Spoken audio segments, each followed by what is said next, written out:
A discussão sobre a possibilidade da desmilitarização das polícias é uma pauta antiga para diversos grupos e especialistas da área de segurança em todo o Brasil. Com os recentes registros de violentos confrontos entre PMs e manifestantes em passeatas por todo o país, o tema voltou a ser pauta importante para debate, além de uma das reivindicações durante os protestos. Luiz Eduardo Soares é um dos principais especialistas na área de segurança pública do Brasil, professor da UERJ, doutor em Ciências Políticas e um dos autores dos livros Elite da Tropa 1 e Elite da Tropa 2, que deram origem ao filme Tropa de Elite. Também foi coordenador de Segurança, Justiça e Cidadania do Estado do Rio de Janeiro no ano 2000 e secretário nacional de Segurança Pública em 2003. Em entrevista exclusiva, ele falou sobre os principais aspectos que envolvem uma possível desmilitarização da polícia, além das implicações que poderiam resultar de tal processo. A questão da desmilitarização, acho que deve ser tratada num contexto mais abrangente. Eu acho que nós, claro, se obtivermos um sucesso, um avanço, esse avanço deve ser saudado e realizado, evidentemente. Não vamos esperar que haja condições para a transformação mais profunda, mais radical que é necessária para a conquista de qualquer avanço. Todo avanço é bem-vindo, né? Mas nós não devemos ou não deveríamos nos iludir. Se vier, porventura, esse avanço, eu considero um avanço da desmilitarização, isso será insuficiente. E para nós, então, compreendermos essa situação mais abrangente, eu gostaria de chamar a atenção para o seguinte: a área de segurança pública permaneceu congelada durante o período da transição democrática, por conta da chantagem por parte da ditadura, que bloqueou a democratização de alguns setores do Estado, né, durante algum tempo. Isso fazia parte do contencioso e fazia parte do processo de negociação conduzido ao longo da abertura. Então, se justificava, se compreendia que, dada a natureza daquele processo, essa área permanecesse intocada durante um determinado período. Mas nada justifica que ela tenha sido mantida cristalizada, congelada, como nós a recebemos como herança efetivamente maldita da ditadura, depois de 25 anos de promulgada a Constituição, né?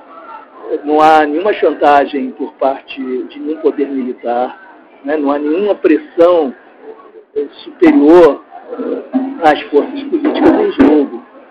Não há razão nenhuma para que nós mantenhamos intocada essa área. Ela tem de ser integrada ao conjunto das instituições que foram submetidas à democratização.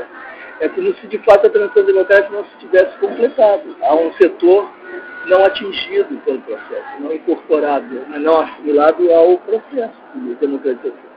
Claro que houve algumas modificações importantes, houve alterações legais, é claro, e, portanto, nós não estamos exatamente com as mesmas polícias e as mesmas práticas que eram típicas da ditadura, certamente não.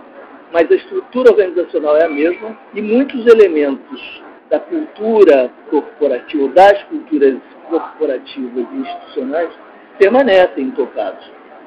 Seja por deficiências da gestão, seja por compromissos propriamente culturais, até simbólicos do passado, né? Seja pela adesão dos valores à estrutura organizacional. Porque a gente sabe que algumas estruturas organizacionais trazem consigo pressões que induzem certas práticas e que promovem certos valores, né? Por exemplo, se eu lhe dou uma arma e o treino para a guerra e o organizo numa estrutura militar bélica, de natureza bélica, que valores eu penso que posso estimular em você, que potenciais, né? Que visão de mundo, que visão do problema que me cabe enfrentar.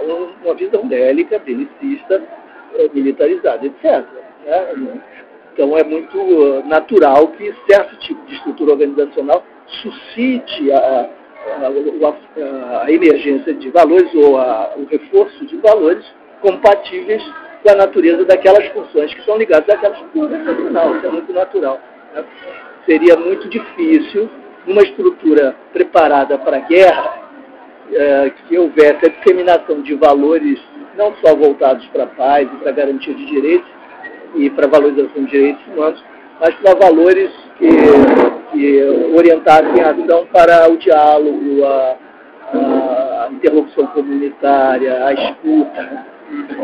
É claro, né, há uma contradição muito natural, muito óbvia.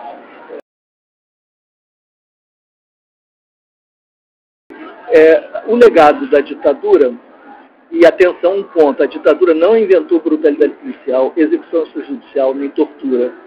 Não inventou polícias violentas e corruptas, não inventou nada disso. Faz parte da história brasileira. A ditadura qualificou, no sentido perverso, e intensificou certas características que são, infelizmente, atávicas, históricas das nossas polícias. Nós sabemos polícias que correram atrás dos escravos, polícias que sempre serviram ao Estado, o Estado, por sua vez, autoritário e organizado a serviço de interesses de grupos dominantes, economicamente, socialmente. Então, infelizmente, a história das polícias não é uma história admirável. Isso não tem a ver com os trabalhadores policiais. Isso tem a ver com a natureza do Estado brasileiro e do grande... É um Estado violento, né? É claro. Claro, até porque nós verificamos que os próprios policiais frequentemente são vítimas também de violências das mais diversas, perpetradas inclusive dentro das instituições, eles próprios denunciam. Não só violências físicas, mas morais, desrespeito, humilhação, enfim, essas práticas e essa estrutura não foram inventadas pela ditadura, mas se agravaram a ditadura. E, sobretudo, a ditadura alterou o foco, mudou o destinatário, o alvo da violência policial, da repressão policial. Nós nos tornamos parte desse alvo, nós de classe média, né? Professores, estudantes, funcionários liberais, nos tornamos foco porque a guerra contra a subversão política se tornou o centro das ações da segurança, chamada segurança nacional. Me parece irrespondível que o formato não pode ser esse. Tem que ter um formato, uma forma organizacional adequada às finalidades, que são evitar, prevenir, reduzir danos de eventuais violações à legalidade, a violações aos direitos. A experiência, e aí, bom, eu acho que não há como rebater a ideia de que as finalidades são diferentes e de que, portanto, o formato organizacional tem que ser diferente. Esse é o primeiro ponto. Alguém ainda diria, mas espera aí, também não cabe à polícia militar um enfrentamento armado? Nós temos várias situações. Segundo o levantamento, são imprecisos, aproximados, mas no máximo 1% das atividades policiais militares se realizam sob a forma do confronto armado. Você não pode organizar 99% das atividades, ou submeter 99% das atividades da instituição ao funcionamento que decorre de uma estrutura organizacional com base no provimento de meios para que se realize 1% das suas atividades. Isso é completamente irracional. Né? Para esse 1%, você pode dispor de unidades, aí sim, especiais, treinadas para confronto armado. Seria aqui no estado do Rio de Janeiro, o BOP, por exemplo. Se o BOP fosse treinado de outra maneira, organizado com outra finalidade, porque a preparação de uma polícia para o confronto é a preparação diferente da preparação para a guerra. E o BOP se comporta como se fosse a guerra. Não é a mesma situação.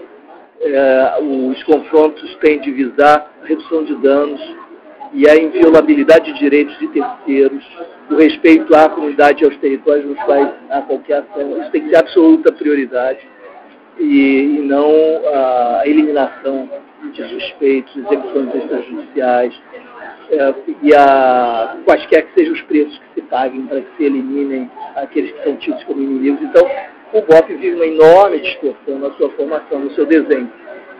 A única semelhança com o que eu estou dizendo é que ele é uma unidade, que essa tropa é uma unidade especial. Sim, é preciso que haja unidade especial, mas de outra maneira, com outra concepção. Mas é preciso que haja aqueles que estão preparados para o uso da Força Armada, sim.